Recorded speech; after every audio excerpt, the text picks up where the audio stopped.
Thanks so much for that introduction, and thanks for having me here today. Before I jump in to this presentation, which will give you an overview of health and healthcare disparities and talk about how they've been affected by the pandemic, as well as some of the current federal efforts underway to address them, I wanted to start out with a little bit of background on my organization, KFF. Next slide, please. So KFF, or Kaiser Family Foundation, for those of you who might not be familiar with us, is a nonprofit, nonpartisan organization that is focused on providing objective data and analysis to help inform on health issues affecting the nation. Our work includes policy analysis across a broad range of program areas, polling and survey research, and an editorially independent news service called Kaiser Health News. We also have public health information campaigns, including several recent ones focused on addressing COVID-19 vaccine information needs among the Black and Latino communities. I head up, as was mentioned, our work within our racial equity and health policy program area, which again focuses really on the intersection of racism and discrimination, social and economic inequities, and health. Next slide. So before really digging into the status of health and healthcare disparities, I think it's helpful to step back and reflect on some of the key terms that we often use when discussing disparities and health equity. When we are talking about disparities, we really are referring to differences between population groups in measures of health, such as illness, injury, disability, or mortality, and measures of healthcare, like health coverage, access to and use of care, as well as quality of care. And we know that these differences arise from social, economic, and environmental inequities. Today, I'm going to be focusing on these disparities through a racial lens, but I think it's also important for us to recognize that they occur across a broad range of dimensions which often intersect with each other, including socioeconomic status, gender, sexual orientation, age, location, and other characteristics. Current efforts focused on addressing disparities to achieve health equity. There are multiple definitions of health equity across organizations, but the term generally refers to attainment of the highest level of health for all people through the elimination of health disparities and through intentional actions to address both historic and ongoing inequities and injustices. I think as we think about health equity, it's also important to recognize how it differs from the concept of equality. Specifically, equality means giving the same resources to individuals or groups, while equity really recognizes differing needs and circumstances and allocates the resources and opportunities as necessary to reach equal outcomes. And I think this concept of equity is particularly important as we look eventually at the COVID-19 vaccination data and patterns so far. Particularly over the past year, there has been a greater focus on and recognition of the role that racism plays in driving health disparities. The CDC recently declared racism as a public health threat and defines racism, as you can see here, as the structures, policies, practices, and norms that assign value and determine opportunities based on people's appearance or the color of their skin. The CDC further notes that racism contributes to the unfair allocation of resources and opportunities that place people of color at greater risk for poor health outcomes. Next slide. So when we identify health and healthcare disparities, it's also important to recognize that they really are the symptoms of broader underlying social and economic inequities that are rooted in historic and ongoing racism and discrimination. We know that while healthcare plays a key role in health, that it really is the broader range of social and economic factors outside of the healthcare system that play an even larger role in shaping individuals' health and well-being. These factors, often referred to as the social determinants of health, include things like employment and income, one's housing and neighborhood, education, food access, and community and safety. As such, it is really the longstanding disparities across these broad factors that contribute to the disparities that we then see in health. Next slide. And while there has been significant focus on and recognition of disparities over the past year, primarily within the context of the COVID-19 pandemic. It's also important to understand that these disparities are not new, and they have been longstanding and persistent for many years. Here you see analysis that we conducted using data from prior to the pandemic, which found that when looking across a broad range of health status measure, including things like chronic disease rates, mortality rates, and measures of maternal and infant health, that people of color, particularly Black and American Indian and Alaska Native people, fared worse than their white counterparts across many of these measures. These data also show that Asian people fared better than white counterparts across many of these measures, but it's important to recognize that this finding often masks underlying disparities within the Asian population that we typically lack sufficient data to be able to identify. Similarly, you see that the data is lacking in many cases to fully understand the experiences of other smaller population groups, including Native Hawaiian and other Pacific Islander people. Next slide. And as I mentioned at the outset, disparities often occur and intersect across multiple dimensions. So in addition to these differences we see by race and ethnicity, it's also important to recognize that there have been longstanding disparities in health across states.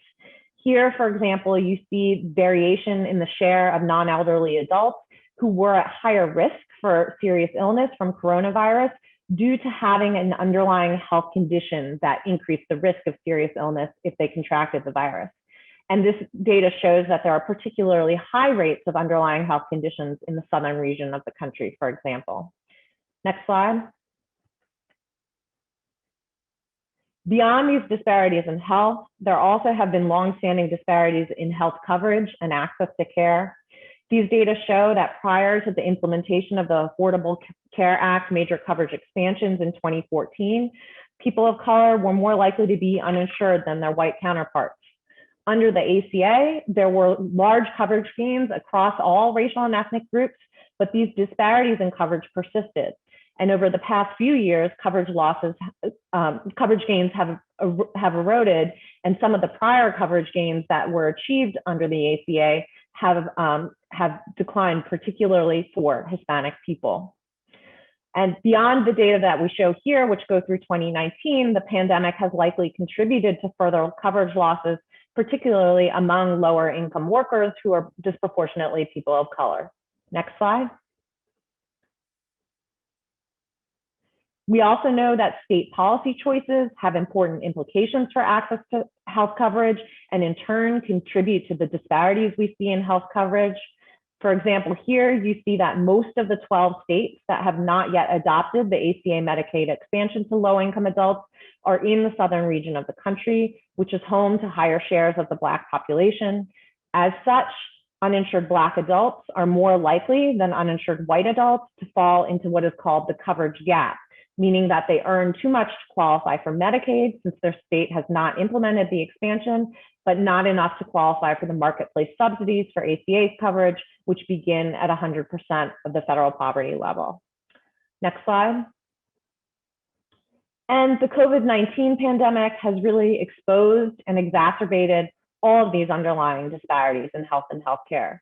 People of color have experienced a higher rate of infection, illness, and death, and experienced more negative economic consequences from the pandemic. This reflects the fact that they are more likely to work in jobs that could not be done remotely, putting them at increased risk of exposure through their job. They're more likely to be living in situations that make social distancing difficult and have higher rates of underlying health conditions that put them at increased risk for illness and death if infected with the virus, while at the same time facing greater barriers to accessing testing and treatment. Next slide. Given the disproportionate toll that COVID-19 has taken on people of color, ensuring equity in COVID-19 vaccinations is key. However, to date, we see that Black and Hispanic people have been less likely to receive a vaccine due to many of the same underlying inequities that have led to them being disproportionately affected by the pandemic. These disparities going forward will limit the nation's full recovery from the pandemic and leave these communities at continued increased risk into the future, potentially widening disparities. Next slide. And just as disparities are not new, efforts to advance health equity have been underway for many years, really since the first major recognition of health and healthcare disparities decades ago in two seminal Surgeon General's reports on tobacco use and access to mental health care. The ACA, for example, included a range of provisions that advanced efforts to reduce disparities, including its major coverage expansions, but also provisions that were explicitly focused on reducing disparities, such as creating offices of minority health within HHS agencies to coordinate disparity reductions efforts, and providing funding to support disparities reduction through a range of initiatives, including efforts to increase workforce diversity, cultural competency, and data collection. The Biden administration has identified racial equity, including health equity, as a key priority and taken a number of steps focused on advancing equity, both as part of COVID-19, but also more broadly. Provisions in the American Rescue Plan enacted early this year supported and expanded on many of these efforts. I'm not going to go into detail on these here now because I think the next speaker will be diving into them in more detail. Beyond what's already been passed, going forward, proposed investments in families, jobs, and infrastructure through multiple vehicles, such as the American Families Plan, the American Jobs Plan, and the President's proposed budget, all provide further opportunities to direct resources and efforts to advance equity across sectors. Next slide. And I just want to close with a reminder of a few thoughts on why it is really such a pivotal time now for work to address disparities and advance health equity. Beyond the importance of addressing disparities from a social justice standpoint, we know that disparities contribute to unnecessary costs and limit the overall health of our nation. Moreover, it is increasingly important to address disparities given the growing diversity of the nation and in light of the heavy disproportionate toll COVID-19 has taken on underserved communities.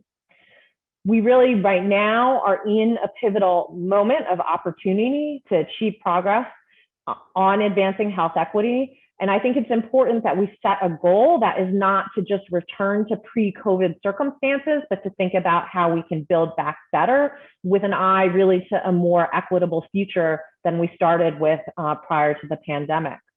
As we work toward that goal, it'll be important to prioritize equity and direct resources to address underlying inequities in structures and systems across sectors. Again, we have to think outside healthcare, given that many of the drivers of these inequities sit outside healthcare. Working to increase the availability of high quality disaggregated data, and then using those data to actually inform actions and policies. Establishing measurable goals for health equity and creating incentives and accountability for meeting those goals. And really, again, uplifting the voices of community, partnering with communities, and allowing communities to lead by recognizing and supporting their existing resources and strengths. And with that, I'll close and I'll look forward to the discussion we'll be having a bit later.